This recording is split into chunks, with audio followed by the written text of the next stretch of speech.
So next three lectures we'll finish more or less everything about assembly language programming, and then we move into implementation part. So today I have taken contents from Professor Asanovic's presentation, and also by Harris and Harris books. PPT book is yet not available. He has written. He's in the process of writing the book, but he has this PPT is available in its website, right? So nothing more than that. That's all is available. So I'm in touch with this Professor Harris of HMC, which is Harvey Mudd College. It's in California, I guess. And then because the one example I tried had some problem, and then I couldn't come out with the answer which they came out with. So I wrote to him and responded back that yes, there is error. So I mean, you'll have dirty your hands and you'll get all the answers. Huh? Okay, so far we have covered the following. Last but one class we have looked at the stack, how stack is used, and we will take one more class to explain the concept of how activation records, or we call it stack frames, can be put into stacks as more and more procedure calls happen. Okay, so today we will study the format of these instructions that we have studied so far. So far we have looked at only at assembly language instruction. Okay, assembly language instruction contains mnemonics and is a simplified form.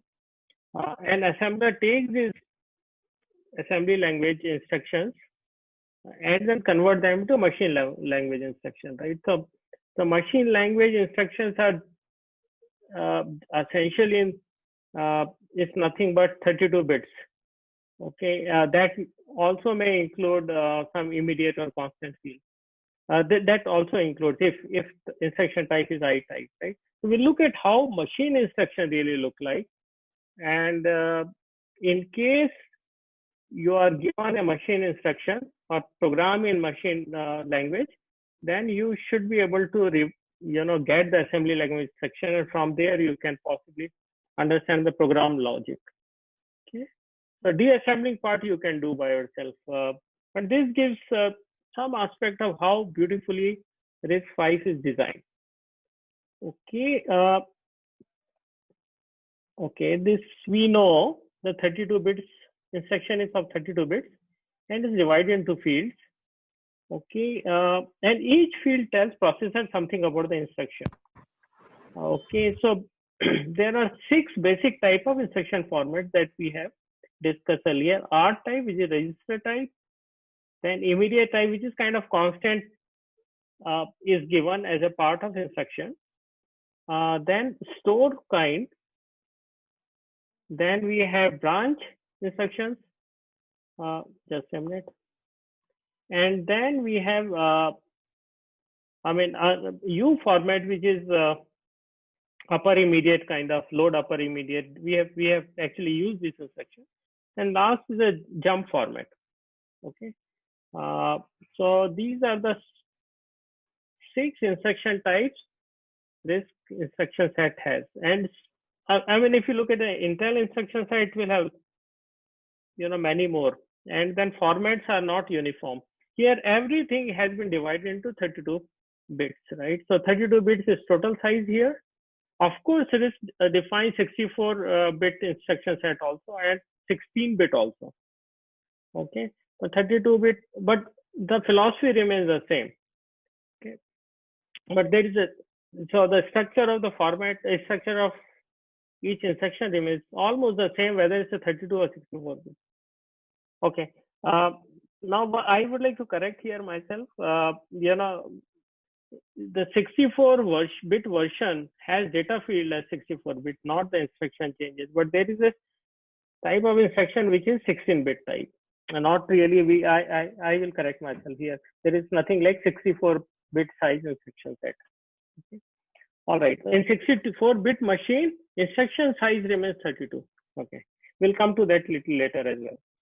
Now these are the instruction formats that are given here: R type, Y type, S type, B type, U type, and J type. Can you see some similarities here. You can see similarity as all will have opcode in the byte number 0 to byte number 6. Bit number 0 to bit 6. So basically 7 bits are there for opcode.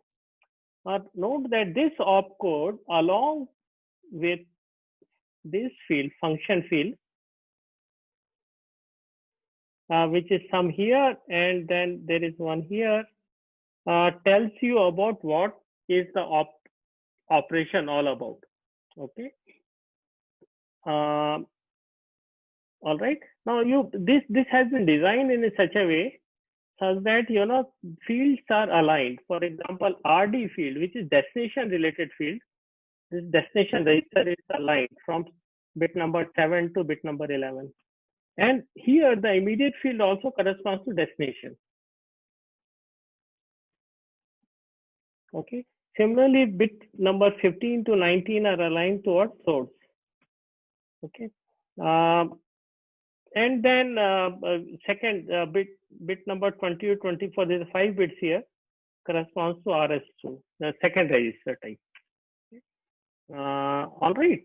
So we will see how each of these instructions are a function, and also look at these fields in detail. The first is the R type. And of course, we have 7 bits for opcode. Okay, and then we have 5 bits for RD, which is destination register. And these are the 2 source registers. The source register 1, source register 2. Note that field size is 5 because 2 raised power 5 is 32, and we have 32 general purpose registers, right? So, okay. So, all right. So let's look at one example. Okay. For all register to register format or register to register type of instruction, the op field is always this one, 0, 1, 1, 0, 1, 1. So this field is 0, 1, 1, 0, 0, 1, 1. Okay. Now you may ask that there are various instructions, right? Say add, then maybe others, right? So subtract, add, and so on. So these many instructions are there. So how will we distinguish them? So distinction comes from these 2 fields. Okay.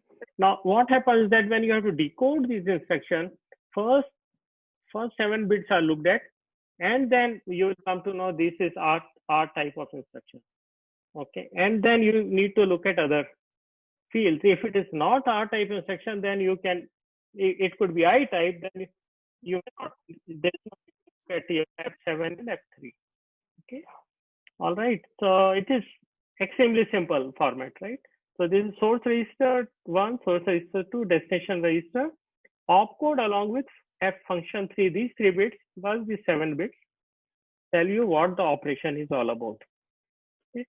Note that although number of bits here is 7 plus 3, 10 plus 7, 17. So you should be able to represent 2 raised power 17 instructions. But that is not so. Instructions are just few. But these some bits are not specified. It means that it can be used for later use if required. Okay. So one is a simple example is in assembly we use some names for registers which simplifies, like we will say here add S3 S4 and move the result to S2. Now these are save type register. We have looked at it, right? Save types are one which are to be saved when control goes to subprogram or another function. Okay. Similarly, we have temporary register T0, T1, T2 which need not to be saved. However, assembler actually converts these S2, S3, S4, which are the name, into corresponding register number like X18, X19, X20. Now the opcode field for add is 51. This is RD, so 18 will come here. Then this is RS1 first register, so it will be 19, and then X20, so 20 will come here. Similarly, subtract. This also has same opcode, so it's a 51. Okay, however, if we can see that function 3, these 3 bits are also same, so there has to be some change here. So there is a it's 0, whereas in case of subtract it's 32. Okay, you got it?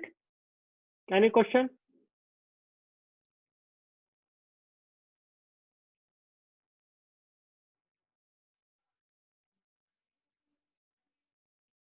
No question? Are you there? So what is responsible for the translation from S2 to X18 in terms of No. See, these software? are we have looked at register names, right?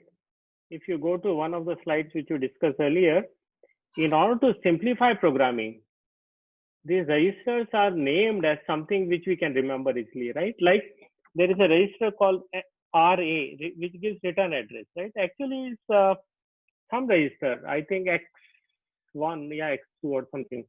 Okay. Similarly, S2, we have S1 to some number, which registers when we jump needs to be saved. However, we can use it for general purpose calculation. Okay.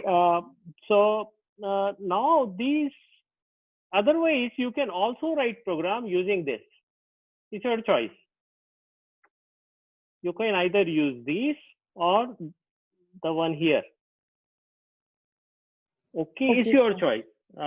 Now, but if we say X0 to X32, you may not know, remember, right, that what registers should be used for what specific function, right? Because we discussed that some registers have some functionality associated with them. Okay, like RA, for example, is some register number. Okay, so when we write assembly language program, we generally write in this one. However, your choice. If you can use the number properly, you can write this accordingly. However, all these are finally converted into this kind of number. Okay, so assembler will convert these kinds of instruction finally into this kind of bit patterns, right? For example, opcode corresponding to add is 51. So this field here is equivalent to 51. Okay, RD is 18, so our corresponding bit pattern is 10010. This will remain 0. This RS1 is 19.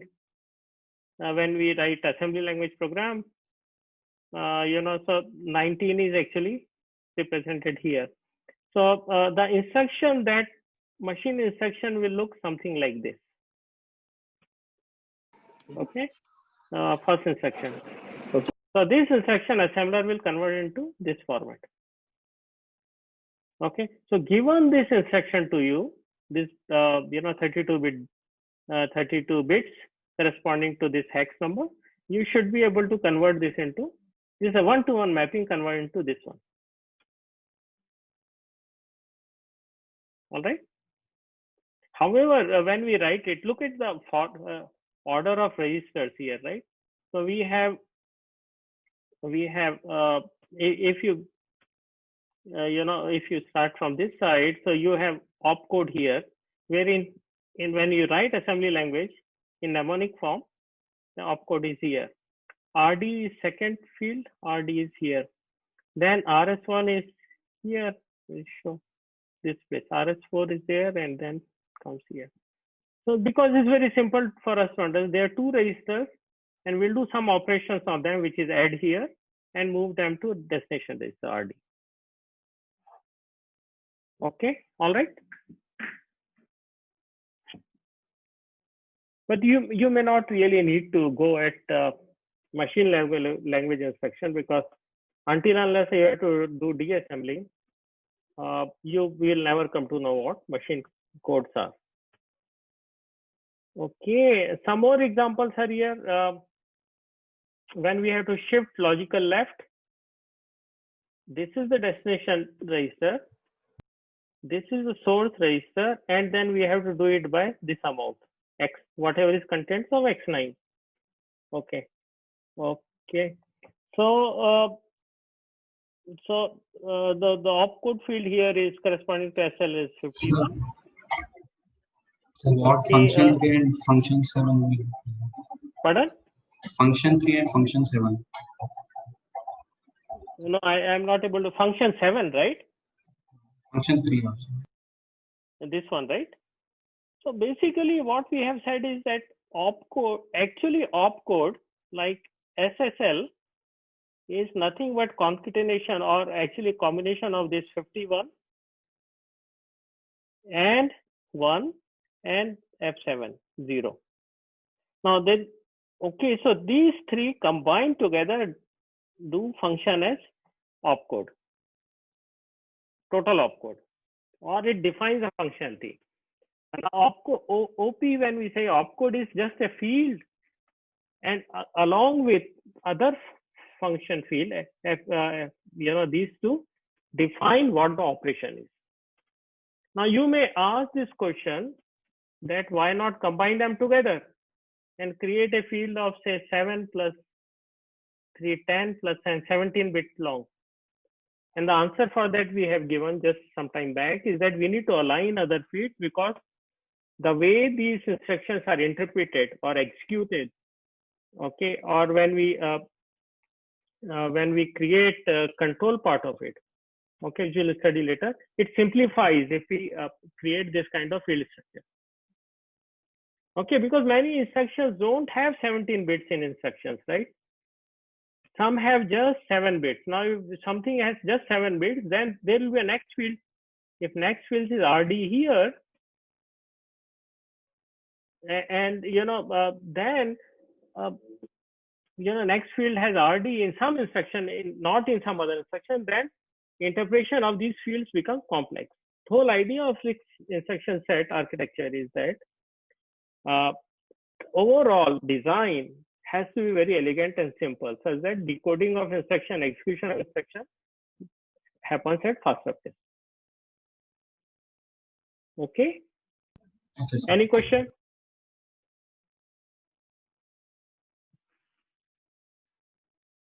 Okay, remember that opcode field along with function fields define complete operation. Okay, what the operation is all about. For example, here, if you look at opcode field for all instructions, add, subtract, SLL, whatever is same bit pattern. Okay. All right. Okay. All right. So what I was trying to say is that how nicely you see it's designed. Okay, that like in all instruction, RS1 field is here, RS2 field is in this place, then RD field is here, and the interpretation of these three fields together gives you instruction, right? So now when you're decoding this instruction, some instruction corresponding to register type, you look at this one and then you know that register instruction type is R type. Then you'll go here and then try to find out what the instruction is. Otherwise, you'll come here and then find it out, right? So this simplifies decoding of instruction. Let's move to the second one, which is I format. We have already studied this. Instruction with immediate field or constant field. Okay.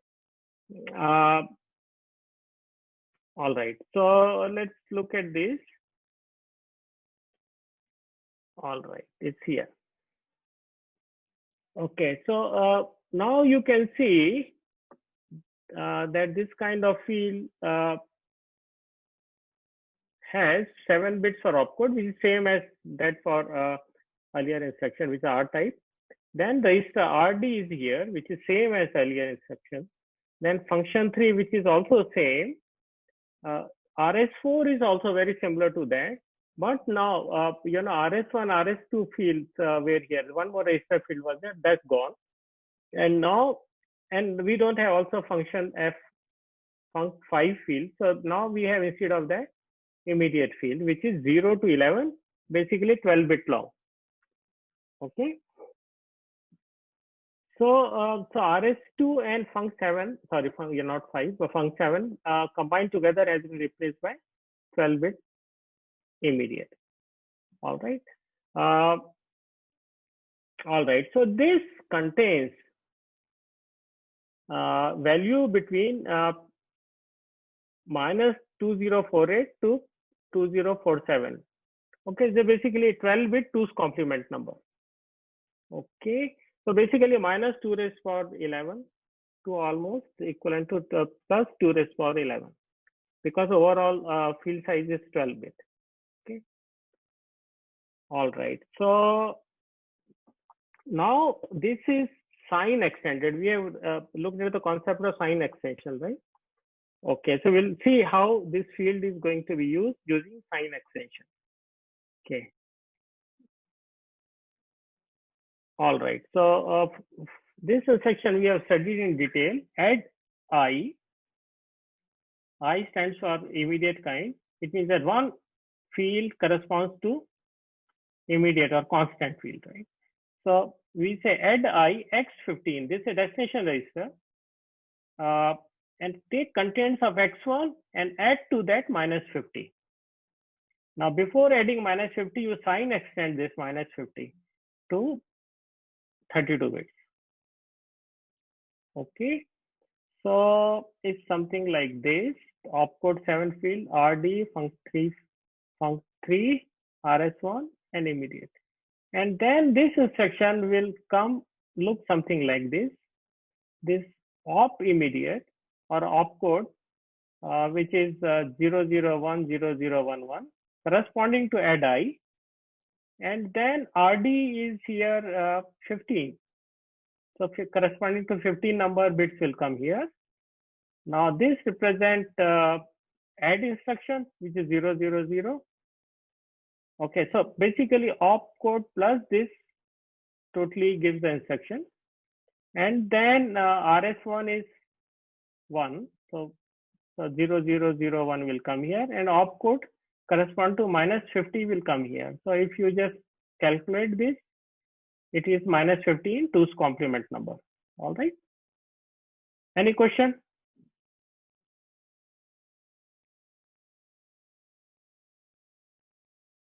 All right. So let's move ahead. Now look at this instruction set, right? So you will see that all these I type of instructions, the opcode field remains the same. Okay, so it's a 00100011. RD field remains the same, and then this field here distinguishes between various instructions. Okay, so basically RS1 is one register. Look at the contents of RS1, and then add to, for example, for add immediate, add to that the contents of which is 12 bits given here with sign extension. Okay, and move that to register RD. Okay. Similarly, we have seen SLTI, set. What is SLT? Shift if less than. Okay, type instruction. Similarly, XORI and ORI and immediate, shift left, logical left immediate, shift right immediate, shift right logical immediate, and SRAI is shift right arithmetic immediate, right? And here we have to define shift amount in this case, right? So we can define shift amount, and here this place actually, this field actually corresponds to opcode field. So because maximum, what is the maximum shift amount that we can have in a register?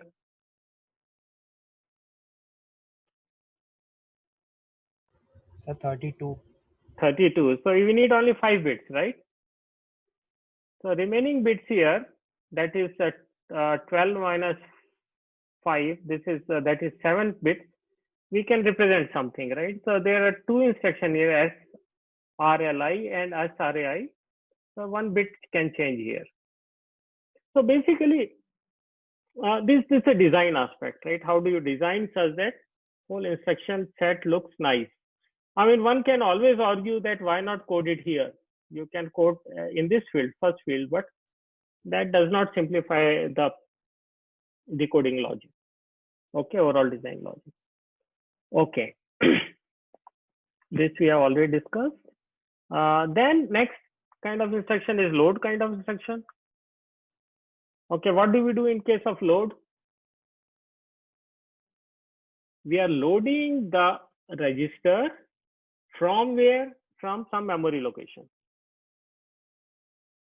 So there is a load instruction, then store instruction. And store is taking the value from a register to memory, wherein load is taking the value from memory to register. Okay. So here, operation is, this is also I type of instruction because you're using immediate field here, which is 12-bit wide. Now we have here two registers, RD and RS1. Okay, because we need destination, right? We are loading into a register. Okay, and then function 3 field. Okay, and immediate field is nothing but same as earlier, 12-bit signed immediate. Okay, so what we do is that instruction take 12-bit signed immediate. Okay, and add this to base register. Look at the value, 32-bit value in base register. Okay, maybe some array is starting from there is a location, first array location, and add to that the offset and go to that memory location. Okay, RS1 plus offset, go to that memory location and bring the value and load into register RD. All right, so this is very simple. Example is here, LW, load word. W stands for word, right? Load word. Okay, into register 14. So register 14 is destination register.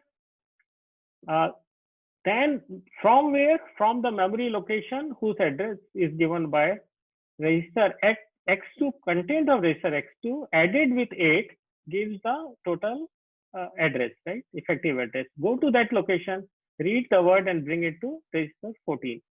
So we will have RD corresponds to 14 here. Load is 00011 and along with LW, this field, function 3 field with 010. RS1 is here. What is RS1 here? RS1 is where X2, this is base register. Okay, X2, 2 correspond to 0010. And offset is 8. So we will have 8 here in 2's complement form. All right. Any question? Sir, can you repeat on this? Okay, all right. Now, this is the assembly language instruction, which is LW X14 8X2. Now, when we interpret this, essentially what we are telling here is, okay, we have to bring contents of memory location, which is given by this number. Okay, we'll see that what is this, into the register 14. Okay, so what we do is that we look at the contents of register 2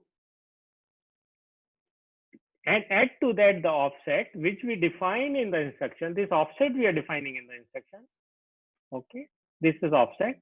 And then from that you get the effective address, go to that memory location, read the word, and then bring it to register 14. So this we have used earlier, right? And then corresponding format for this is here. The machine instruction will contain this value. This field corresponds to +8, which is offset. RS2, which is base register here, corresponds to this RS1 field 2. And then RD is 14th, the destination register, the 14 number will come here. And these two fields correspond to LW, this instruction LW. Okay, so this is another example. These are the field values, this assembly language instruction, and then correspondingly it will be changed here into actual register names. And this is at the bottom you see corresponding machine code. So look at this way, the instruction that you code is add immediate to look at take contents of register S1, add to that constant 12, and then result of this summation will move to register S0. Now, when we in terms of field value, immediate field will contain the value 12. RS1 field will contain the value of 9. Now, how 9 is coming here? Because this S1 corresponds to X9. S1 corresponds to X9 because this is a name we are using, but it will convert into corresponding register number. Okay, so 9 will come here, and then S0 will actually register number is 8, so 8 will come into RD field, and of course 12 will come into immediate field. Okay, any question on this one? If you are getting confused, then just forget about this. You only look at this and look at the register number and put into corresponding field and convert them into respective binary number. Okay, let's take up another example. Now here is LW X7 minus 6 and then X19. It means that take the contents of X19, add to that minus 6, that gives the complete address of memory location. Read the word from there and bring it to register X7. Okay, so X7 is destination register. So 7 is a destination. So 7 will come here, and then minus 6 is displacement or offset. So minus 6 will come into immediate field, and then base register is 19, so it will come here. All right, and opcode field is 3 and 2. Now, when we convert this LW here, so 3 will convert into this one 0 0 0 0 1 1. RD will convert, RD7 will convert into 0 0 1 1 1, and then 2 will convert to 0 1 0, and then 19 is what? 19 is base register address. So it's base register is 19 will convert into 1 0 0 1 1, and minus 6 will be represented a 2's complement form, which becomes all this, right? 1 1 1 1 1 1 1 1 1 0 1 0. Okay, any question?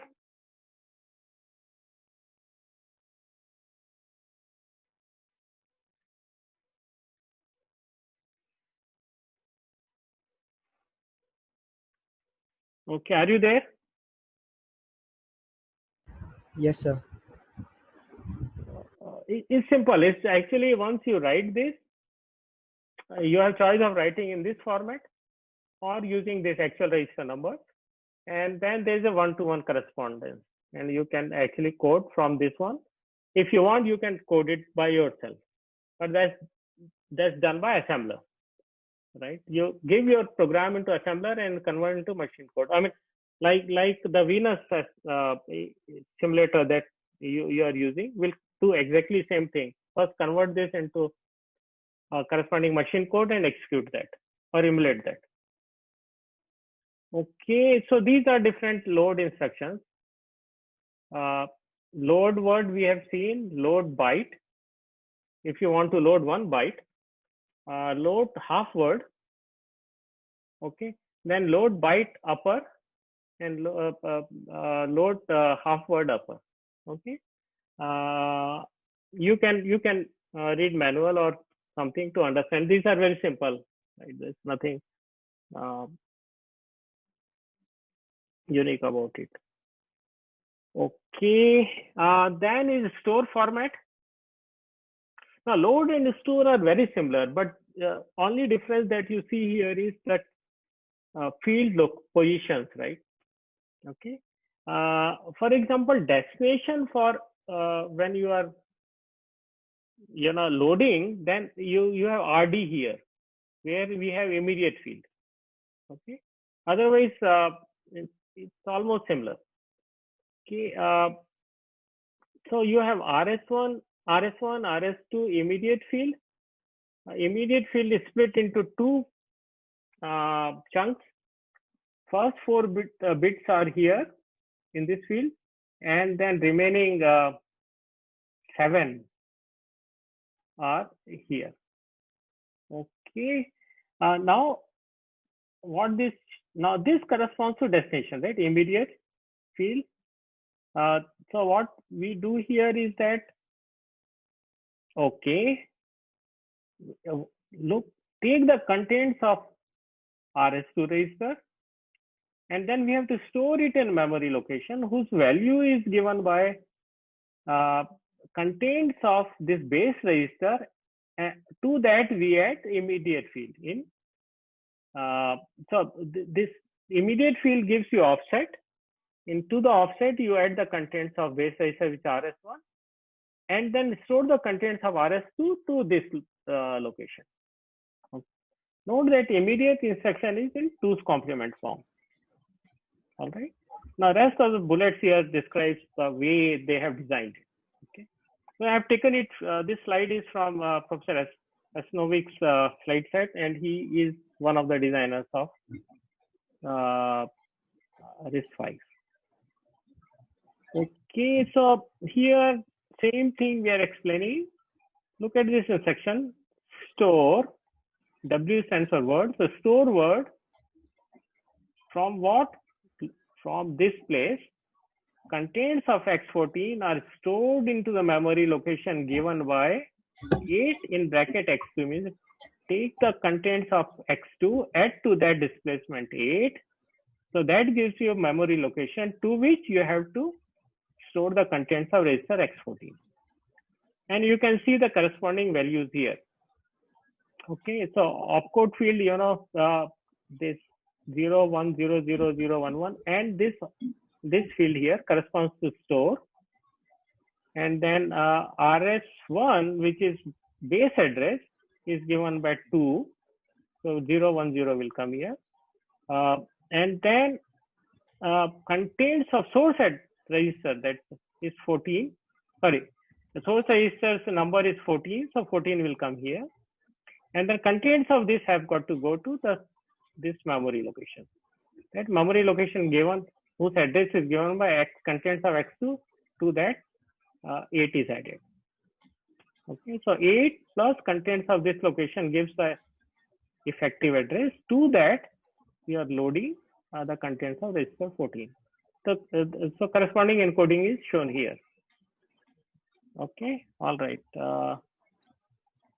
So the total offset, as we said, is given by these two fields, immediate fields. 0 to 4, this is just 5 bits will come here, and 7 bits will come from this part of the section, and then this will combine together will give offset, which is 8. Okay. More examples are given in this slide, so please go through it by yourself. It's very simple. Okay, and these are the 3 store kind of instruction: SB, SH, and SW. And what we see is that opcode field bits remains the same. Func3 bits are different here, right? So this corresponds to SB, 001 corresponds to SH, and 010 corresponds to SW. And rest of the fields are as we discussed earlier. Okay, all right. Any question?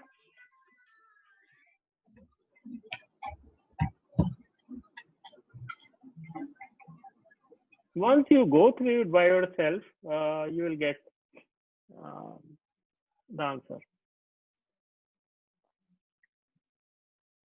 Okay, then next is branch instruction, which we have already studied. Okay. All right. We'll finish this in 10 minutes, then we'll break. All right. So we have used branches when we encode if, else, and while, and so on, right? Branch or equal, branch not equal, these kind of instructions, right? I mean, we'll just come to that first. So these are the instructions like branch on equal. Okay, if RS1 and RS is same as RS2, then jump to a certain location, right? Okay. Branch not equal to, if RS content of RS1 is not equal to RS2, then do something. Then branch to some location. Then BLT less than greater than equal to, if RS1 contains are greater than RS2, then branch to certain. Then BLTU, this is unsigned. U stands for unsigned.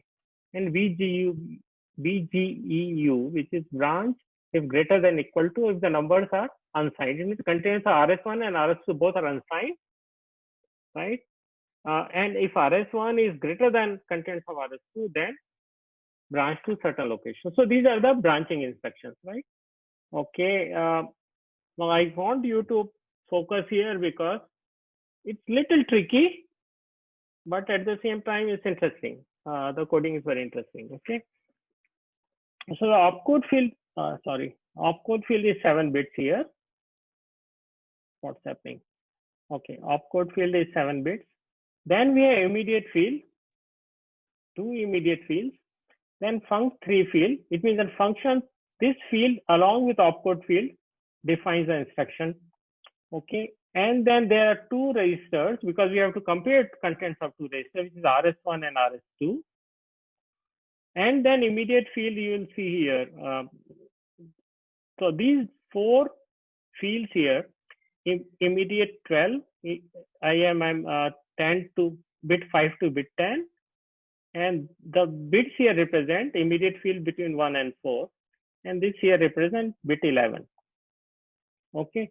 So now totally if you put them together, how many fields you have? You have 1 plus 4, 5 plus 6, 11 plus 1, 12. So you have 12 bits for immediate field. Okay, and then 10 bits, 5 bits for this register RS2. So 5 plus and 5 for RS1. So this makes 10. So 12 for immediate plus 10 bits for registers. That makes 22. Plus 7 plus 4, which is 11. So total makes 32. Okay. So now, all right. Now note here one thing. We have not shown here bit 0. Immediate field, of course, has 12 bits. Okay. Now, you look at the instruction address, right? It changes. Now, branch instruction is always about jumping to certain instruction number. Okay, and we know the memory in RISC architecture is byte addressable, right? Not word addressable. Okay, so it's a byte addressing. Now it means that instruction changes by 4 bits, four memory locations. Right? First instruction, then it's of 4 bytes.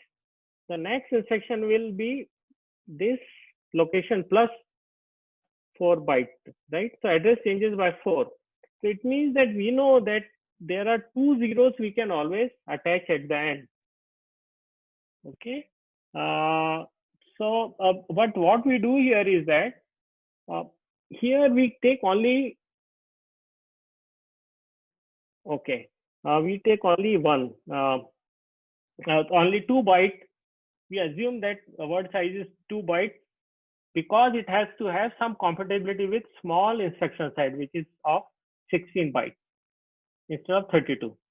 32 bit instead of 32 bit is 16 bit size, right? So what we do is that we take one extra 0, at the end of this immediate field. So 12 plus 1, we can make it 13. Okay. So 12 immediate bit encode 13 bits. Okay, you understand this concept? No, sir. Could you repeat it once again? Okay, in memory, okay, we know that what is byte addressable. It means that every byte we can address. Okay.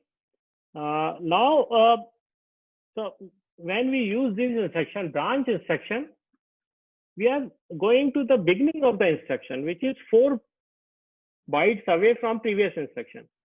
So first instruction is starting at 0. Let's assume at address 0. Second instruction will start at address 4.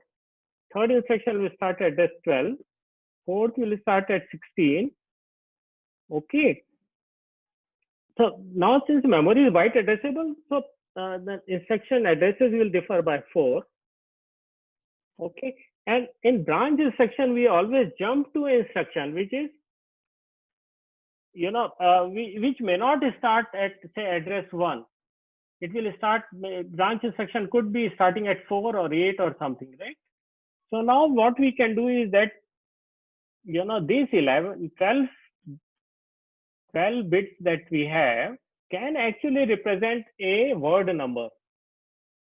So it means that byte 2 zeros at the end we can steal in some sense, right? So this 12 bits plus 2 bits makes 14 bits. Add 2 zeros will represent a memory location of an instruction. Okay, so instead of doing that, instead of 2 bits, we just steal 1 bit. So it means that at this 12 bit here we take, okay, and add to that 12 bit, these 3 makes 12 bit, and add to that 1 0 because instruction address is always 0 0 at the end. You consider only 1 0 here. Okay, so 12 bit actually encodes 13 bits. Now what I request you is that try this out by yourself and you will get the logic. Okay, and we have seen this kind of what we call the manipulation, because now even if you have 13 bits or 14 bits to encode address, you will always find 2 bits at the end always zeros, because instruction boundary is always aligned to 0, 4, then 8 and 12 and so on. So last 2 bits are always 0. Now here for certain reason they have so instead of encoding that also, that it means that we would need, say, instead of 12 we need 14 bits. Okay, if you actually want to put those zeros, so what they have done is that they assume that all instruction will have 2 least significant bits as 0. So let's remove that. This is a normal way. So instead of that, what they have done is, instead of taking 2 bits off, it means that whatever address is given here, 12 bits, 12 immediate bits, add to that only 1 0 bit. Okay, so basically 12 bits are encoding 13 bits address offset. Okay, all right. So let's look at the example, and then it will become clear. Okay, so the instruction is branch if equal x1 x2 label. So this kind of instruction you have used, right, in assembly. But when this is converted into machine language, it will look at label address. Okay, there must be some address corresponding label, and then from that it will derive the displacement. Okay, so that will be part of machine level instruction. So for example, okay, let's look at these 4 instructions. Branch on equal to S0 T5 L1. Then second instruction is, third is, fourth is LW T0 0 S1.